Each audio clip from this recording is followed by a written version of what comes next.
Dear Muslim Youth Helpline, Assalamu Alaikum. It's getting to the point where I'm about to lose it. I'm a heroin addict and I need some help. I chase about 0.5 grams a day. If you can help me. To stop feeling so worthless. My doctor doesn't understand or even care, so I've stopped taking my antidepressant and now my life is spiralling out of control. I know it's haram to self-harm. Seeing the blood flow eases the pressure in my head. I can still hear his footsteps stopping outside my bedroom door. I feel dirty.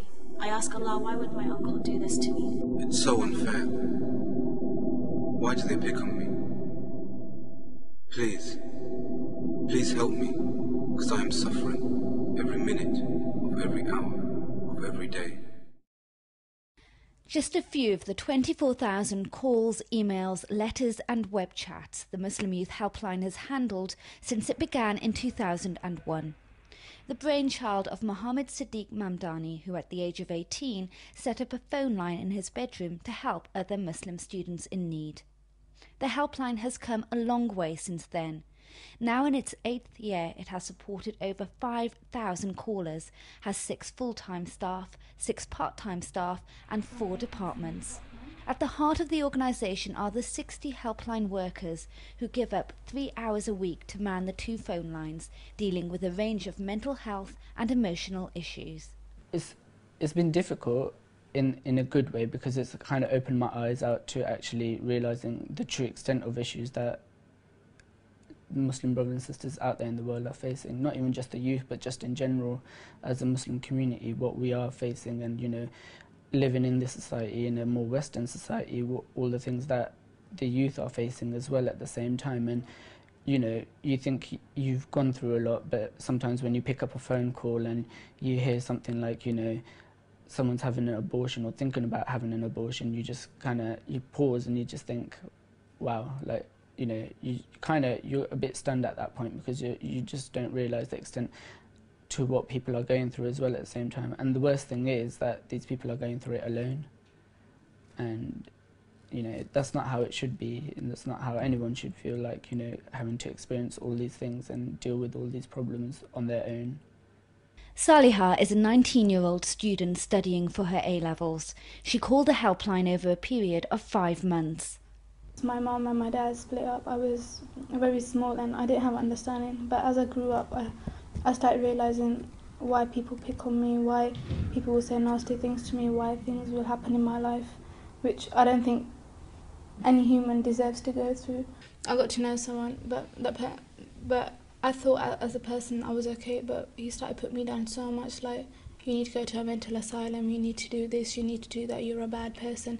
And I really did feel offended, because I've never, the things he would relate me to people who were like prostitutes and things like that, and I've never ever thought of anyone like that, because that's not my mentality.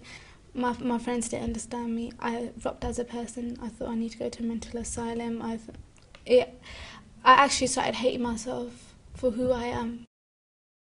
MYH is not just a helpline. The charity has harnessed the power of the internet to provide counselling through instant web chats. The all-new MuslimYouth.net was also relaunched in April.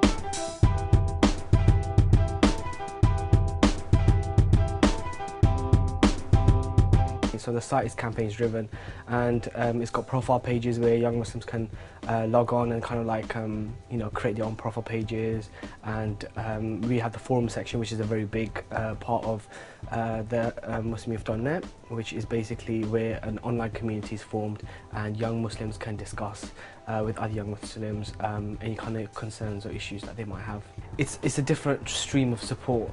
The helpline, is more about emotional support, while this is more about civic support. It's kind of about supporting young Muslims to become leaders in the community, to actively engage with their local communities, but not only with the local communities, but also have a voice where they can have a platform online where they can express themselves, even if they want anonymously. The site also established the award-winning prison campaign, which sends around 3,000 gift boxes to prisoners during Ramadan. MYH is also taking part in a new national mentoring project for Muslim ex-offenders. The Advocacy Department ran a campaign called Realhood, which brought 9 young individuals together to shoot documentaries on topics around citizenship and identity. The videos were shown at the House of Commons, and one of the films, on Stop and Search, won the Limelight Film Award. Have you ever been stopped and searched? Yeah. And what was the reason? What did they say to you? Because there's women dressed in my hijab and headscarf. Well, it ain't nice because they just think we wear headscarf and we hide things underneath our headscarf, which ain't a good thing. With our parents knowing as well, and we're younger lots as well. So it ain't good what they're doing to us as well, just for no reason. Then what can we do to go along with it sometimes? I guess people that we choose to be in Parliament and Mayor, innit? Personally, I thought that they were just being stupid about it. But then again, they're just doing their job, so there's not much you can do. We are being isolated and we are being picked out. Then again, I know some people who aren't the best people in the world and they don't think they get away with most stuff they do. So I guess it's the minority that make the majority look bad.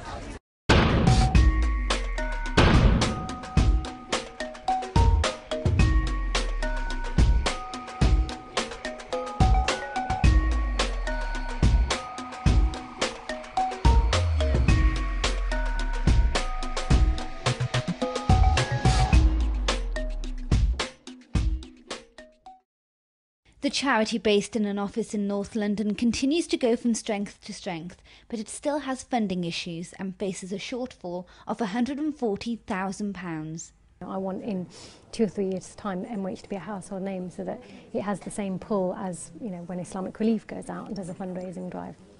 But the other thing we face is that people aren't ready yet to think of supporting charitable activities at home within Britain. When people want to, you know, if they're thinking of giving some sadaqah, their first thought on their mind will be, okay, I'll give that to Palestine, I'll give that to Iraq, I'll give it to Pakistan, you know, I'll give that abroad, send that back home. And, you know, there are huge issues out there. There's huge need of problems going on around the world, but the people that have the first right upon us is our own neighbours. And it's just getting that into people's mindset. We want more young people to know about our service up and down the country, so that they can benefit from our help, and that they know that there's someone to turn to in their time of need. And the way we can do this is by getting more support from, you know, not only mainstream organisations, but also from, you know, from the community, both financially and in terms of advocating our service. In an ideal world, I hope there'd be no need for MYH. You know, we shouldn't need a Muslim Youth Helpline. The reality is different. There needs to be a space for people who are British of Muslim faith to express themselves, to go for help. There also needs to be a space for people who want to give something back, to give something back, and I see MYH providing that forum. If you hadn't have called the helpline, where do you think you would be now if you didn't get that type of help? If I didn't contact Muslim Youth Helpline, I probably would have committed suicide. As a person, I would drop so much. I didn't know who I was. That's how much. It's hard to believe, but once you experience it, you know how it is. I don't think I would have been here. I've tried committing suicide because I had no one to talk to. Everyone would put me down, and when you have no one, it's not nice. As much as the service has got bigger and better, the helpline still only reaches a fraction of those who need it. For every 400 inquiries answered a month, it's estimated that up to 1,000 are missed because of a lack of resources. In terms of, you know, the amount of young Muslims that we're reaching out to, it's just the tip of the iceberg, and we want to reach out to more young Muslims so that, you know, more people don't have to feel alone, that they know that there's somebody out there that they can turn to and who can help them with their problems. So, you know, there's always so much more work to be done, both in terms of raising awareness of the issues that young Muslims are going through, and in terms of, you know, financially, and in getting support from, you know, the Muslim community, you know, and from mainstream organisations as well. If Muslim Youth Helpline could help me, I think they could help anyone. I think people should turn to them because they are there for you. I don't think people should think there's no one out there for me. There is Muslim Youth Helpline, and they will help you with any situation. It doesn't matter how big, how dirty, how bad. It doesn't matter what it is. they will help you. They won't say to you, do this, do that. They'll make you understand and believe in yourself, which is important because you come first. And that's what Muslim Youth Helpline is here for.